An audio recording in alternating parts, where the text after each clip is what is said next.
આજે જ્યારે આપણા નાણામંત્રી નિર્મલા સીતારામનજીએ જે આ બજેટ રજૂ કર્યું એ ખૂબ જ આવકારદાયક છે. રાજકોટને એઝ એ એમએસએમઈ ખૂબ જ આમાં સહાયો આપવામાં આવી છે. એમએસએમઈ તરીકે વાત કરીએ તો રાજકોટ એક ઉદ્યોગ પ્રધાન છે અને સમગ્ર સૌરાષ્ટ્રમાં નાના નાના ઉદ્યોગો વધુ છે.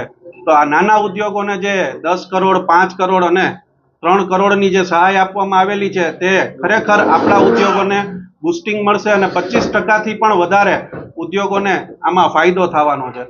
ખાસ તો આ બજેટમાં જે કૃષિ પ્રધાન અને ઉદ્યોગ ક્ષેત્રને બહુ જ સારી રીતે જોડવામાં આવેલું છે અને ઉદ્યોગોને જે પ્રોત્સાહન આપવામાં આવેલું છે તે ખરેખર એઝ એ ઉદ્યોગકાર તરીકે રાજકોટને અને સમગ્ર ઉદ્યોગકારોને આ બજેટ ખૂબ જ ફાયદારૂપ થવાનું છે. અલગ અલગ ક્ષેત્રોમાં પણ ખૂબ જ સારી યોજનાઓ અને સારી સહાયો આપવામાં આવેલી છે. ઓવરઓલ જોઈએ તો આ જે જ્ઞાન બજેટ છે એ ખૂબ જ સારું છે, આવકારદાયક છે.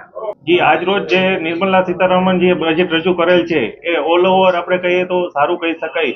પરંતુ અમારે જે સોના ચાંદીમાં ઉદ્યોગકારોને જે ડ્યુટી ઘટાડવાની માંગણી હતી, 6%થી ઘટાડી 3% કરવાની માંગણી હતી, એ હાલ સ્વીકારેલ નથી.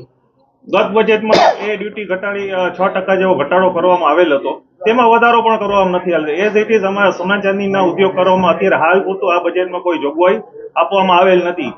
અમારી માંગણી કહી શકીએ તો અલગ અલગ માંગણીઓ અમે કરેલ હતી કે સોનાની જે કઈ આયાત થાય છે એ Gandhinagar gift city India international bullion exchange દ્વારા જ ખાલી એક થતી હોય તો એક ઓર્ગેનાઇઝ સેક્ટર તરફ આ થઈ શકે. બીજું કે જ્વેલરીની જે ખરીદી થાય છે એમાં પણ ઈએમઆઈ ની છૂટ આપવી જોઈએ, કેમ કે આજકાલ જે સોના ચાંદીના ભાવો જોઈ રહ્યા છે તો નાનો અને મીડિયમ વર્ગ છે એને ખરીદીમાં ઈએમઆઈ દ્વારા સોના ચાંદીની ખરીદી શકે. તો આવું પગલું જો આવકારદાયક થાય આવનારા બજેટમાં હજી, તો અમારી એ માંગણી છે કે જેથી કરીને નાના લોકો સોના ચાંદી લઈ શકે અને પોતાના ઘરમાં, આપણે ભારત જે દેશ છે એ ખેતી પ્રધાનની સાથે સોનામાં પણ મોખરે છે. તો આવા આવનારા દિવસોમાં બજેટમાં ધ્યાને રહે તેવી અમારી આશા અને અપેક્ષા. ખાસ તો ખૂબ જ સારું બજેટ છે. એમ કહી શકાય કે 100 આઉટ ઓફ 99 એટલા માટે કહીશું કે રિયલ એસ્ટેટ ક્ષેત્રે અમારી એવી બે માગણી છે કે જે રિયલ એસ્ટેટને ઇન્ડસ્ટ્રીઝમાં સમાવેશ કરવો, ઉદ્યોગનો દરજ્જો આપવો, જે અમારી લાંબા સમયથી માગણી છે, જે અમે વારંવાર રજૂઆત કરી છે અને ફરીવાર રજૂઆત કરશું. સાથોસાથ જે 12 લાખની જે લિમિટ કરી છે એમએસએમઈ, ખેતી, ઇન્ડસ્ટ્રીઝ અને શૈક્ષણિક, મેડિકલ ક્ષેત્રે, ઇલેક્ટ્રોનિક ક્ષેત્રે જે કંઈ પણ સુધારો આપ્યો છે ખૂબ જ સરાહનીય છે. તેનાથી ખૂબ બુસ્ટિંગ મળશે.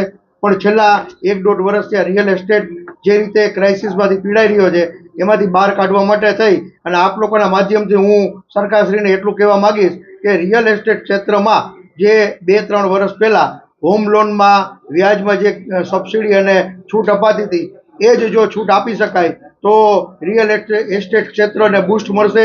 આપણા દેશને રોટી, કપડા ઓર મકાન, રોટી ક્ષેત્રે તો આપણે ઘણા સમયથી અનાજ ક્ષેત્રે સ્વાવલંબન પામી ચૂક્યા છીએ, ત્યારબાદ કાપડ ક્ષેત્રે, એટલે એમાં પણ આપણે ખૂબ સ્વાવલંબન પામી ચૂક્યા છીએ. અને જે સરકાર આવાસ તો બનાવે જ છે, ગરીબોને આપે છે, પણ મધ્યમ વર્ગ અને ઉચ્ચ મધ્યમ વર્ગ જે લોકો પોતાની રીતે મકાન ખરીદવા માંગે છે એને પણ જો હોમ લોનમાં વ્યાજમાં રાહત ફરીવાર ચાલુ થાય તો આ સેક્ટરને બૂસ્ટ મળશે.